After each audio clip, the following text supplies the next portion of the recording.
Bigay sa para interviewin ka about sa paninda mo, tapos kung ano-ano pa man na bagay. Ano pong pangaran mo? Si Franz na lang po. Franz Bautista.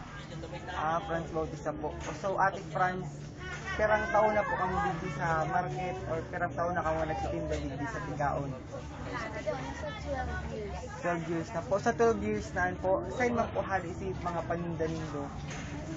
Manila po. Tapos po, Naga. Naga.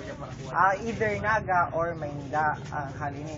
Sa 12 years pong rin po ang berentahan na dakol. Anong bulan or sa hiling mo kung rin si dakol na nagbebenta sa bulan? Pinakaan talaga yung may okasyon na tulad ng December, ang fiesta ba? Okasyon lang Ate, ano granid eh?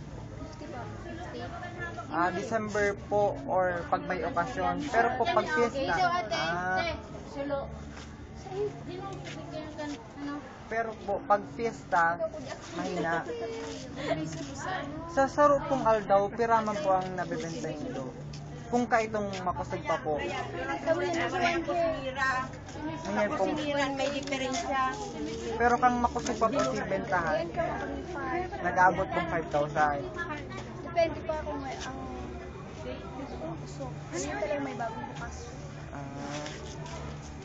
Yun man lang po ate ang hapot may salamat po. Thank you.